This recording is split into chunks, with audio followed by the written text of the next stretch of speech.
दोस्तों, कोई भी जंग महज जज्बात या इत्तेफाक से नहीं बल्कि बरसों की तपस्या और मेहनत से जीती जाती है, अनुभव से जीती जाती है। ईरान ने पिछले 30 से 40 सालों में अपनी पूरी ताकत मिसाइल प्रोग्राम पर झोंक रखी थी। आज ईरान के पास मिडिल ईस्ट का सबसे बड़ा मिसाइल जखीरा है। उसकी खैबर और फतेह जैसी मिसाइलें सिर्फ हथियार नहीं बल्कि दशकों की उस खामोश तैयारी का नतीजा है जिसने इजराइल जैसे मुल्क के डिफेंस सिस्टम को, आयरन डोम को भी चुनौती दे डाली है। दोस्तों, अगर बात की जाए इधर इजराइल की, तो इजराइल के अंदर ही अंदर वो काम कर रहा है जिसकी किसी को ने भी कल्पना तक नहीं की होगी। आज हम बात करेंगे इजरायली खुफिया एजेंसी मोसाद की और उसकी द ग्रेटेस्ट न्यूक्लियर लाइब्रेरी की। 2018 में इजराइल को शक था कि ईरान गुपचुप तरीके से परमाणु हथियार बना रहा है। मोसाद ने इसे साबित करने के लिए एक बेहद खतरनाक प्लान बनाया। वो प्लान क्या था दोस्तों, आज मैं इसी खबर में आपको बताऊंगी। नमस्कार, आप देख रहे हैं बामसेफ न्यूज़ और मैं हूं आपके साथ शैला। दोस्तों, मोसाद ने जासूसों से पता लगाया कि ईरान ने अपने परमाणु कार्यक्रम के सारे गुप्त दस्तावेज तेहरान के एक साधारण से दिखने वाले गोदाम में छिपा रखे हैं। बाहर से ये जगह ऐसी दिखती थी जैसे वहां कोई पुरानी फाइलें या कबाड़ हो, ताकि किसी भी विदेशी एजेंसी को शक ना हो और वो अपना काम करते रहे। मोसाद ने ईरान के अंदर ही अपने एजेंटों का एक नेटवर्क तैयार किया। इन एजेंटों ने कई महीनों तक उस गोदाम की रेकिंग की। उन्हें पता था कि अलार्म कब बजता है, गार्ड्स की शिफ्टिंग कब बदलती है, गोदाम की कब तिजोरियों को काटने के लिए कितनी गर्मी चाहिए होगी। सब कुछ ये लोग पता कर रहे थे। 31 जनवरी 2018 रात के वक्त करीब 20 या 25 जासूस उस गोदाम में घुसे। उनके पास सिर्फ 6 घंटे और 29 मिनट का समय था, क्योंकि सुबह बजे गार्ड्स ड्यूटी पर आने वाले थे। उन्होंने हाईटेक जो टार्च का इस्तेमाल किया, जो 3600 डिग्री से ज़्यादा तापमान पैदा कर सकती थी, ताकि लोहे की भारी तिजोरियों को काटा जा सके। उन्होंने करीब 55,000 पेज और 163 सीडी चुरा ली। जैसे ही काम ख़त्म हुआ, वे सारा सामान लेकर ट्रक में निकले और ईरान की सीमा पार कर गए। जब तक ईरानी अधिकारियों को पता चलता कि क्या हुआ था, मोसाद के एजेंट इजराइल पहुंच चुके थे। ये सारा काम करके, चोरी डकैती करके इजराइल के लोग इजराइल पहुंच चुके थे। इस चोरी का असली मकसद सिर्फ कागज चुराना नहीं था, बल्कि कूटनीति में इसका इस्तेमाल करना भी था। इजरायली प्रधानमंत्री बेंजामिन नेतन्याहू ने टीवी पर आकर उन फाइलों को दुनिया के सामने रखा और दावा किया कि ईरान झूठ बोल रहा है, क्योंकि ईरान में डकैती नेतन्याहू ने करवाई थी। इस घटना के बाद ही अमेरिका ने ईरान के साथ हुई परमाणु डील से हाथ खींच लिए। इजराइल और अमेरिका ने मिलकर एक डिजिटल जासूस कंप्यूटर वायरस बनाया, जिसे स्टार्कनेस कहा जाता है। यह दुनिया का पहला ऐसा वायरस था जिसने बिना किसी धमाके के ईरान के परमाणु प्लांट की मशीनों को खुद ब खुद गायब कर दिया था। ये भी ईरान के अंदर मौजूद किसी इनसाइडर यानी कि मोसाद की मदद से ही संभव हो पाया था। दोस्तों, अब ये स्टोरी आगे बढ़ाते हैं और ये बताते हैं किस तरह से इस जंग को एक अहम मुकाम दिया गया। जिसने ये पेन ड्राइव वहाँ के सिस्टम में लगाया था, उस रात ऑपरेशन में शामिल एक भी इजरायली एजेंट पकड़ा नहीं गया था। जब सुबह 7 बजे ईरानी गार्ड्स गोदाम पहुंचे, तब तक मोसाद के एजेंट ईरान की सीमा पार कर चुके थे। ईरान के लिए यह एक बहुत बड़ी बेइज्जती थी।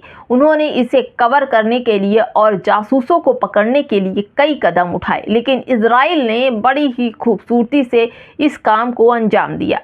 कई ट्रक अलग अलग रास्तों पर भेजे ताकि ईरान की पुलिस और राडार भ्रमित हो जाए कि असली दस्तावेज किस किस ट्रक में रखे हैं, जबकि इन लोगों ने बड़ा दिमाग चलाया था। माना जाता है कि वे सड़क मार्ग से पड़ोसी देश, संभवतः अजरबैजान की सीमा में पार कर गए। वहां से उन्होंने प्राइवेट प्लेन के जरिए इजराइल में सारा सामान ले जाया गया। खैर दोस्तों, इजराइल ने इस चोरी से पहले एक फर्जी गोदाम बनाकर महीनों तक सेफ तोड़ने की प्रैक्टिस की थी, ताकि 1 मिनट भी बर्बाद न हो। दोस्तों, पहले से पूरा इंतज़ाम इजराइल ने कर रखा था, प्रैक्टिस भी कर रखी थी। मोसाद को दुनिया की सबसे घातक खुफिया एजेंसी में यूं ही नहीं गिना जाता। इसकी ताकत के पीछे 3 मुख्य इकाइयां भी हैं, जिसको कीडोन और यह मोसाद की सबसे गुप्त यूनिट है जिसका काम सिर्फ टारगेट किलिंग और ऊंचे दर्जे की जासूसी करना है। वे दुश्मन देश के अंदर घुसकर बिना किसी को भनक लगाए काम तमाम कर देते हैं। दोस्तों, दूसरा है कात्सा। ये उनके केस यानी ऑफिशियल टाइम के केस होते हैं जो दूसरे देशों के नागरिकों को अपने लिए भर्ती करने में माहिर होते हैं। अपनी बातों में फंसाकर दूसरे देश के नागरिकों को अपने अंदर समा लेते हैं। वो जो कहेंगे वही करते हैं वो। दोस्तों, यह मोसाद का सबसे बड़ा प्लेस पॉइंट था। ये वो आम यहूदी नागरिक होते थे जो दुनिया भर में फैले हुए और ज़रूरत पड़ने पर मोसाद को लग्जरी मुहैया, घर, मकान, दुकान, कार सब कुछ मुहैया करा देते थे। ऐसा उनको ट्रांसप्लांट, ऐसे उनको सम्मोहित किया जाता था बिना यह जाने कि मिशन क्या है, क्या नहीं है, क्या करना है, क्या नहीं, इसमें जान भी जा सकती है, कुछ नहीं, सब कुछ मोसाद के लिए करने के लिए तैयार थे। 2020 में ईरान के सबसे बड़े परमाणु वैज्ञानिक मोहसिन फ़खरीज़ादे की हत्या AI password remote control machine gun से की गई थी। गन ईरान में ही थी और उसे चलाने वाला जासूस हज़ारों मील दूर बैठा था। वो गन सैटेलाइट से चलती थी। मिशन पूरा होने के बाद वह गन खुद ब खुद फट गई ताकि कोई सबूत ना बचे। इस तरह से मोसाद ने बहुत सारे काम किए। जैसे कि मैंने स्टार्कनेस वायरस के बारे में बताया था कि वे बिना गोली चलाए किसी देश का पावर ग्रिड या न्यूक्लियर प्लांट ठप कर सकते हैं, वही सब मोसाद करते थे। 1960 के दशक में अगर बात करूं तो उसमें जासूस एली कोहेन ने सीरिया के रक्षा मंत्री का सलाहकार बनने तक का यह सफ़र तय किया था। उसी टाइम पर 2018 वाली चोरी में एजेंटों के पास सिर्फ 389 मिनट थे और उन्होंने 55,000 कागज़ों को ट्रक में ऐसे भरा जैसे कोई रद्दी का सामान हो ताकि बॉर्डर पर चेकिंग के दौरान किसी को शक ना हो। एक पुराने मिशन में मोसाद के एजेंटों ने ईरान में घुसने के लिए खुद को एक फिल्म क्रू बताया था। वे लोकेशन देखने के बहाने से ईरान में घूमे और अपना काम करके निकल गए। यानी मोसाद ने जिस तरह से जासूसी ईरान में घुसकर की, बताया जा रहा है कि मोसाद बड़ा ही पावरफुल, बहुत ही ज़्यादा अपने आप को सब कुछ AI से तैयार किया था। लेकिन दोस्तों, जीत की जश्न ज़्यादा दिन तक नहीं रह पाई मोसाद की भी। और जब फ़िलिस्तीन में 5,000 मिसाइलें मारी गई तब उस वक्त मोसाद अपने राडार पर नहीं था या उसको ये संदेश नहीं मिला पाया। मोसाद सबसे ज़्यादा पावर प्लांट और स्पीड वाला जासूसी एजेंडा है, पूरा ग्रुप है, लेकिन मोसाद ने फ़िलिस्तीन में होने वाले, फ़िलिस्तीन से जो हमास ने हमले किए थे उसका कुछ भी पता नहीं कर पाए। मोसाद कभी अपने मिशन को अधूरा नहीं छोड़ता, ये कहा जाता है।